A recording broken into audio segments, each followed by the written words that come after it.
క్రీస్తునందు ప్రియమైనటువంటి దేవుని సంగమా, మన రక్షకుడు, మన ప్రభు అయినటువంటి యేసుక్రీస్తు పరిశుద్ధ నామములో మీ అందరికీ శుభాలను తెలియజేస్తూ ఉన్నాను. మరి ఒకసారి క్రీస్తు శిలువ శ్రమల ధ్యానాల్లో మరొక వాక్యాన్ని ధ్యానించడానికి దేవుడిచ్చినటువంటి గొప్ప కృపను బట్టి దేవునికి వందనాలు చెల్లిస్తున్నాను. అపోస్తుడైన పౌలు కొరింథీ సంఘానికి వ్రాసినటువంటి మొదటి పత్రిక 6వ అధ్యాయము 20వ వచనాన్ని చదువుకుందాం.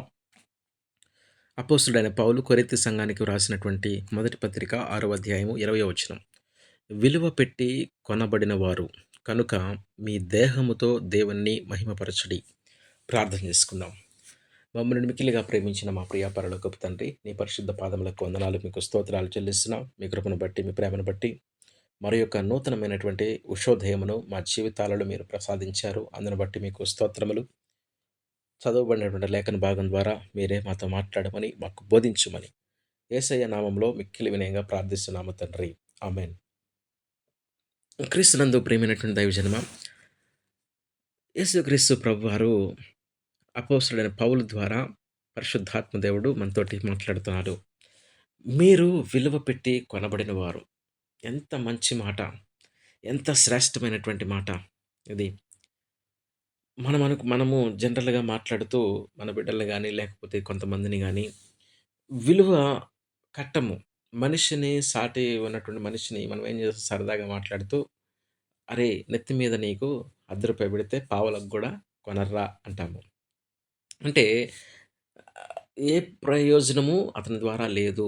ఏ ఉపయోగము అతని ద్వారా లేదు అని భావిస్తూ ఉంటారు చాలామంది. ఈరోజు మనల్ని గురించి గూడా ఎంతోమంది అనుకోవచ్చు. ఎంతోమంది చిన్నవాళ్ళమని, తక్కువ స్థాయి వాళ్ళమని, లేకపోతే నిరుపేదలమని రకరకాల మాటలు మాట్లాడుకోవచ్చు. కానీ ప్రభువైనటువంటి యేసయ్య మాట్లాడుతున్నాడు. మీరు విలువ పెట్టి కొనబడిన వారు. ఎంత శ్రేష్టమైనటువంటి మాట!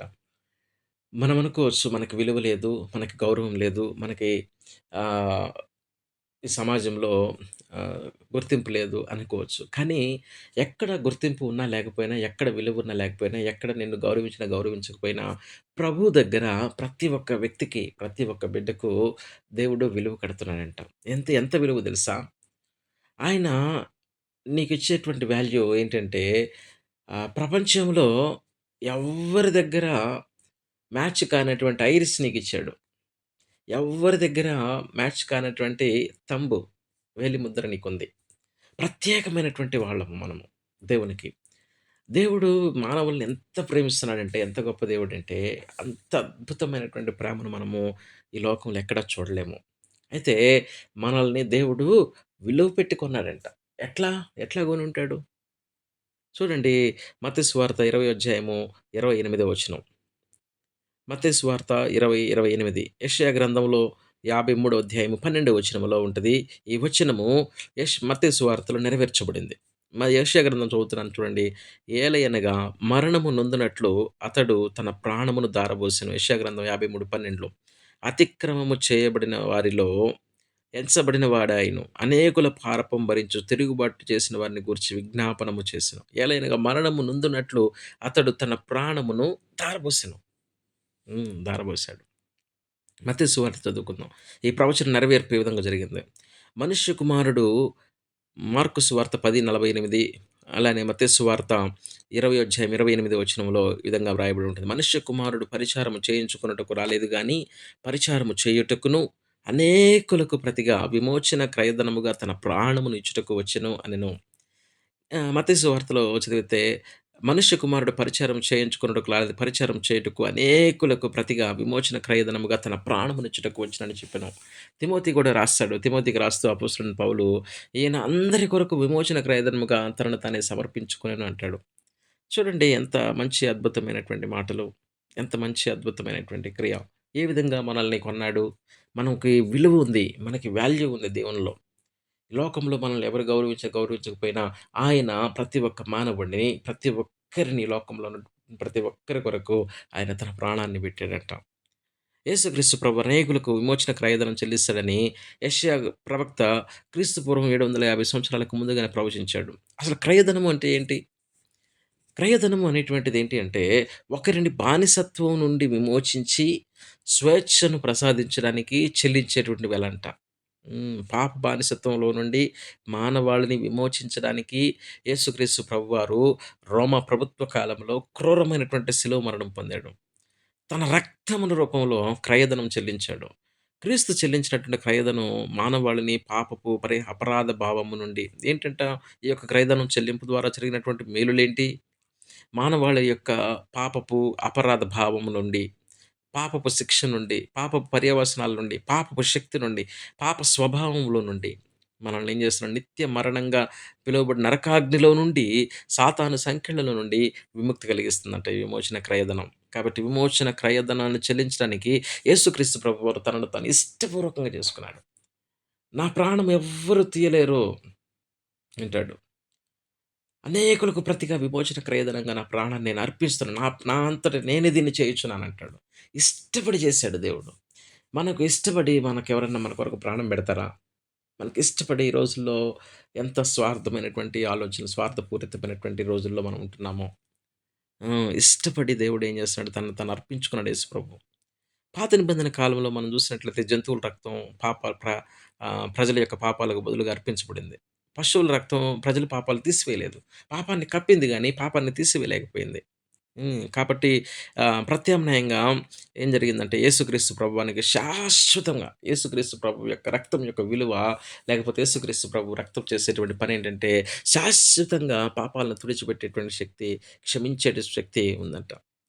కాబట్టి క్రీస్తు తనను తాను ఇష్టపూర్వకంగా బల్యార్పణ చేసుకొని మనల్ని చెడు నుండి, చెడు స్వభావం నుండి విడిపించి పవిత్రంగా చేయడానికి పాప ప్రపంచంలో నుండి మనల్ని ప్రత్యేకపరిచి మనల్ని సొంతం చేసుకోవడానికి తన రక్తాన్ని చిందించాడు. కాబట్టి ఇప్పుడు నీవు నీ సొత్తు కాదు. నీవు దేవుని సొత్తు.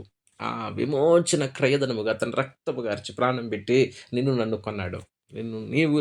నీవు నేను విలువలేనటువంటి వారము గాదు. నీవు నేను లెక్కలేనటువంటి వారం గాదు. తీసివేయబడినటువంటి వారం గాదు.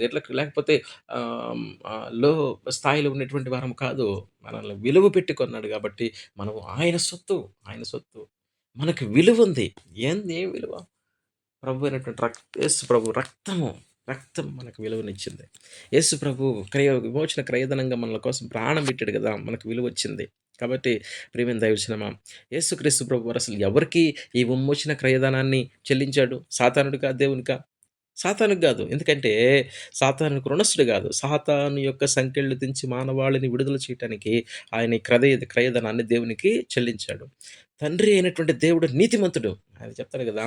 ఆయన కృపా సత్యములు ఒకదానికొకటి ఎప్పుడు గూడా వేరువేరుగా ఉండేవి. కృపా సత్యములు సిలువలో కలిసిపోయినాయంట. ఆ! కృపా సత్యం. కృప అంటే యేసు ప్రభువే. సత్యం అంటే యేసుక్రీస్తు ప్రభువారే. కాబట్టి విరుద్ధమైనటువంటి స్వభావాలు 2 ఉంటాయి. దేవుడు ప్రేమిస్తాడు. దేవుడు శిక్షిస్తాడు. దేవుని యొక్క ఆహ్, స చాలా కరెక్ట్‌గా ఉంటాడు దేవుడు. ఏ విషయంలో గూడా వదిలిపెట్టేటువంటి వాడు గాదు. దేవుని యొక్క ప్రేమ, దేవుని యొక్క ఆ యొక్క నీతి 2 ఇమడలేవు ఒకదానిలో. మనం అంటాం గదా! ఒకే వరలో 2 కత్తులు ఇమడలేవంటాం.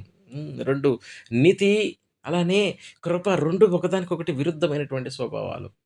నీతి ఏం జెప్తుందంటే మనకు శిక్ష పడాలని జెప్తుద్ది. కృప ఏం జెప్పిద్దంటే పర్లేదు నేను క్షమిస్తానని జెప్పిద్ది. ఈ 2 ఎలా సాధ్యమవుతాయి?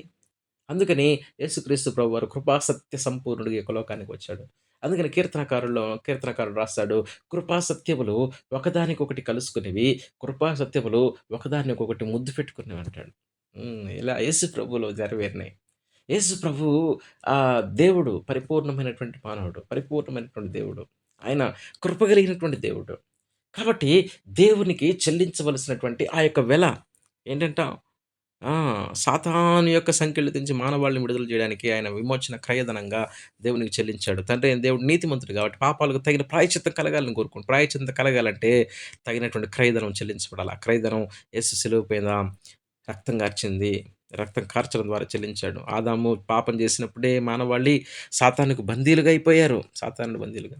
కాబట్టి యేసు ప్రభు మనల్ని సాతాను సంకెళ్ళలో నుండి, పాప బానిసత్వంలో నుండి విడిపించుటకు తన పరిశుద్ధమైన రక్తాన్ని చిందించి మనల్ని తిరిగి కొన్నాడు. తాను చెల్లించిన విమోచన క్రయధనము ద్వారా తెగిపోయినటువంటి సంబంధం దేవునితో మళ్ళీ పునరుద్ధరించబడింది.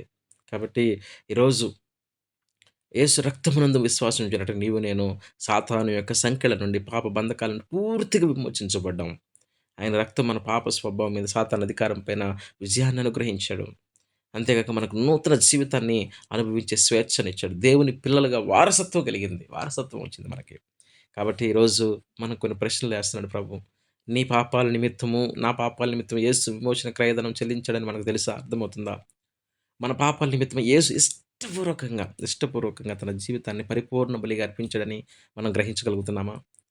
నీవు నేను యేసుని విశ్వసించి పాపపు అపరాధ భావము నుండి మరియు పాపపు శక్తిలో నుండి విముక్తి పొందాలని ఆశపడుతున్నామా? కాబట్టి ప్రియమైన దైవజనమా, మనందరి కొరకు ఆయన విమోచన క్రయధనముగా సమర్పించబడ్డాడు. మనము ఈరోజు విలువ లేనటువంటి వారం గాదు. విలువ పెట్టి కొన్నాడు. క్రీస్తు రక్తము యొక్క విలువ ఈ లోకంలో మనం దేనితోటి పోల్చలేము. ఎంత ప్రేమ! ఎంత ప్రేమ! ఆ ప్రేమతో నేను ప్రేమిస్తున్నాడు. అందుకనే తన ప్రాణాన్ని తన రక్తాన్ని కార్చి ప్రాణం పెట్టి ఆయన తిరిగి లేచాడు. మరలా రాబోతున్నాడు. ఆయనతో యుగయుగాలు ఉండాలంటే ఆయన రక్తాన్ని ఆశ్రయించాలి మనం. మన పాపాలని మన ప్రభువు దగ్గర ఒప్పుకోవాలా. నీతిమంతులుగా, పరిశుద్ధులుగా జీవించడానికి ప్రభువుని సహాయం చేయమని అడగాల. ఈ మాటలు ప్రభువు దీవించునుగాక. మమ్మల్ని మిక్కిలిగా ప్రేమించిన మా ప్రియ పరలోకపు తండ్రి, నీ పరిశుద్ధ పాదములకు వందనాలు, మీకు స్తోత్రాలు. ఈ ఉదయ కాలము మీరు మాట్లాడిన శ్రేష్టమైన మాటలను బట్టి మీకు వందనాలు చెల్లిస్తూ, ఈ మాటలు మా హృదయాల్లో నీరు కట్టి ఫలింపచేయమని అనేకులు ప్రభువా ఈ వాక్యమును విని నీ వైపు తిరగలడానికి సహాయం చేయమని యేసు నామములో అడిగి వేడుకుంటున్నాము తండ్రి. Amen. God bless you all. Good morning. Praise the Lord. Thank you. Have a nice day.